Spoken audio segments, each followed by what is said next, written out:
What's up everyone, it's Cannan and welcome to another video. Today I've decided to do a short little review of RWBY Arrowfell since the game is still fresh in my mind. Sorry if you're getting tired of that game, but I wanted to do a review since we do cover RWBY on this channel, and just wanted to talk about some things that are coming up. And I'm sure a lot of you who have been with the channel for a really long time are wondering where Jess is. Jess has been busy, like me, with work, but also she is currently working on some cosplays for a convention that we are going to this weekend. It's a local one, so we're not traveling out of state or anything, but she's hard at work at that. Plus, Jess is a little under the weather. She caught this cold that's been going around here recently. Somehow she caught it and I didn't, but her nose is really stuffy and all that, so she hates the way she sounds right now, so she did not want to be heard on a video. But so some things coming up. We may do a vlog for this con, I don't know yet. We do have some friends that are coming from out of state for it, so that'll be fun. I don't know how uploading is going to be going in the next couple of weeks with Christmas coming up. So, yeah, just be patient with that. Also, What If Yang Was a Saiyan will be returning hopefully next week. That way, it'll give me a little bit of time to formulate the story after playing Arrowfell, because I did want to incorporate some of that game into the story. That's why it went on hiatus. And of course, I'm going to be playing more games for you guys. I do plan to continue Silent Hill 3. Another game that I want to go back to is Final Fantasy 14, since I did start a whole new playthrough for you guys on that. I think I did 3 episodes, so I need to get back to that. Also, I kind of do need to go back to Fire Emblem Three Houses, because Fire Emblem Engage comes out next month, I think. I believe it's January, right? So yeah, so there's a lot going on. So RWBY Arrowfell was a pretty hyped game, because this was the first really big video game that RWBY has had since Grim Eclipse, and we all know how Grim Eclipse went. A lot of people enjoyed it, a lot of people did not like the game. I've done a few Let's Play episodes of it. I should probably finish it at this point, but the game can be a bit of a headache in a lot of ways. Me and Jess tried to play the local couch co-op of it, and yeah, that did not go very well. It was a very hectic but funny episode. Now, I was a little worried going into Arrowfell because it looked like a side-scrolling platformer, and I suck at side-scrolling platformers. I don't have patience for them. I usually rage quit them really bad. That's why I have to this day never beaten a classic Mario game. I've never tried to play the classic Metroid series.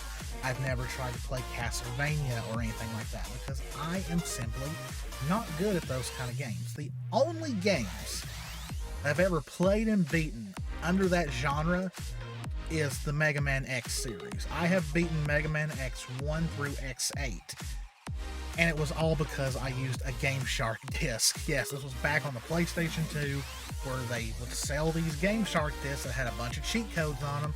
You put it in, you select the code you want, you take it out, you put the game back in, it starts with your code on it. Yeah, I just dated myself a lot. Only code I used was infinite lives, okay? So I still feel like I beat the games, you know, but I just made it to where I wouldn't have to go through the stress of running out of lives.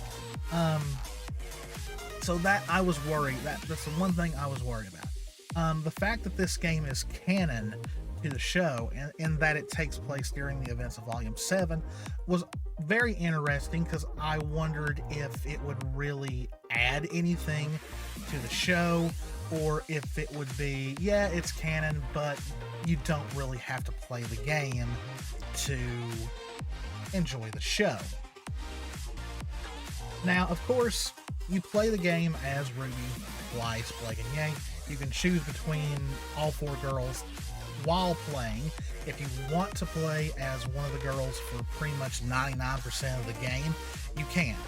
Me, I love Yang. She's my favorite character. She always will be. So I played most of the game as Yang. I did, of course, switch to the other girls in case I needed to use their semblance to progress.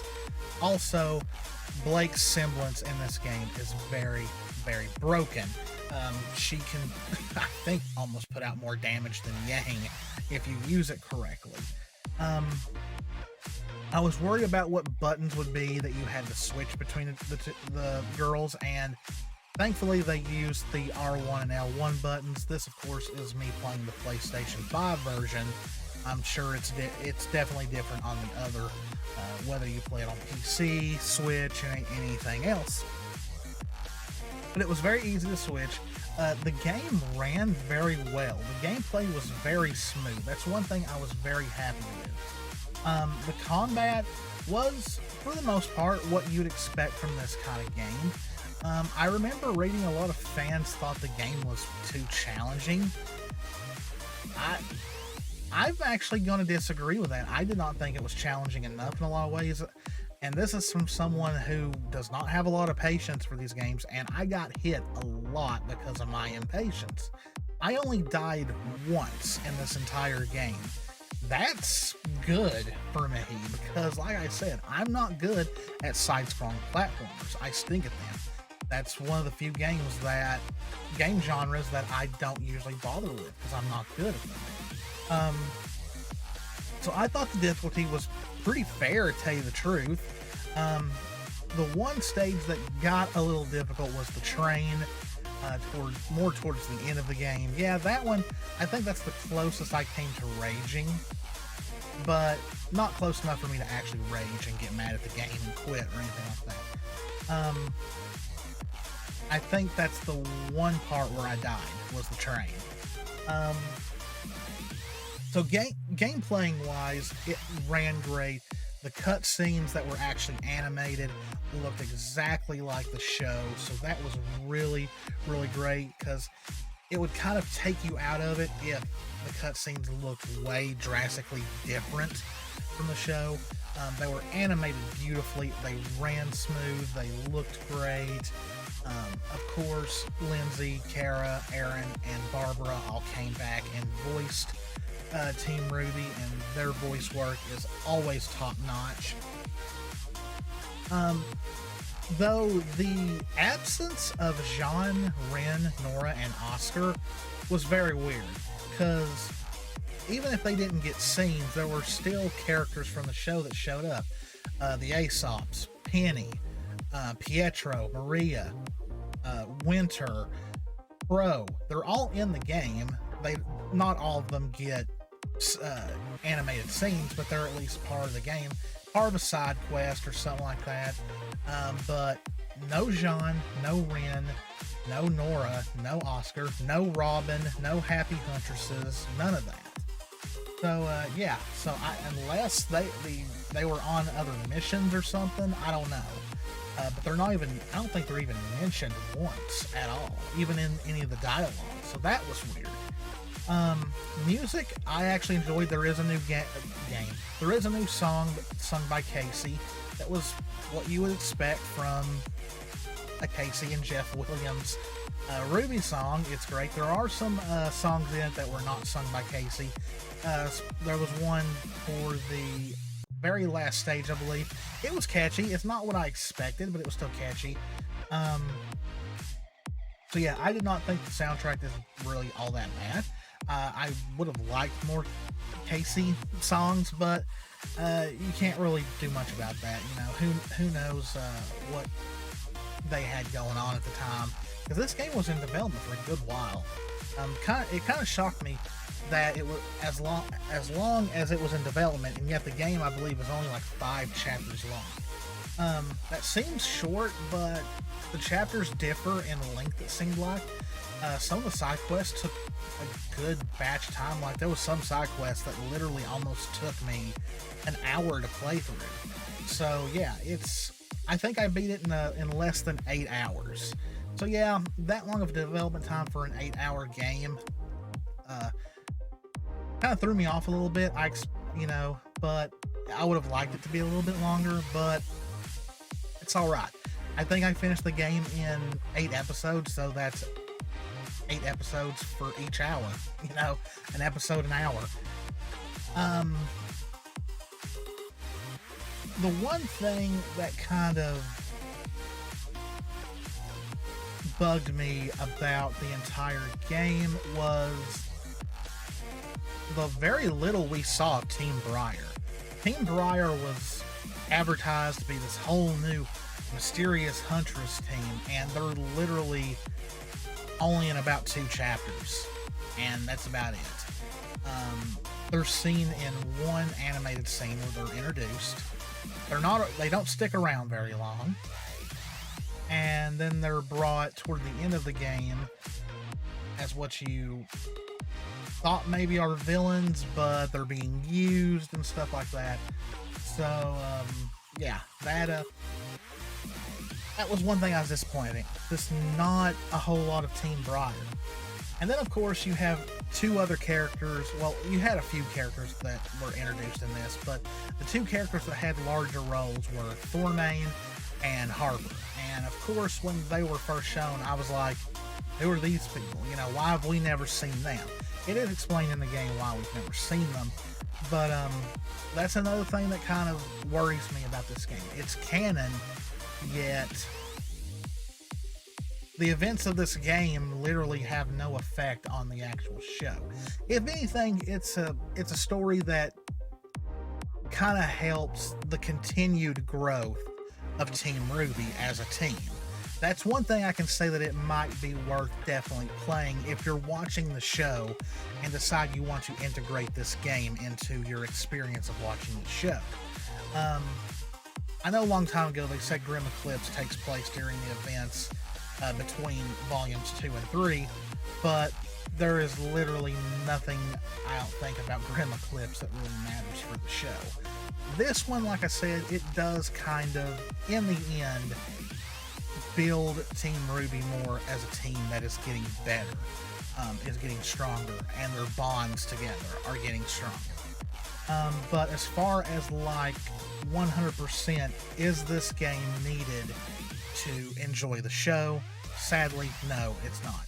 Now, if Team Briar shows up at some point in the show, whether it's for the final battle against Salem or something like that, then I would say, yeah, you might want to play the game if you don't know who these characters are. I don't think there's ever going to be a reason to bring Thormain back or Harper. Who knows? But unless these characters show up, this game's kind of play it if you want, but you don't have to. Another thing, I'm not really bothered by this because I don't mind it, but I can see a lot of people not liking it, is the amount of backtracking.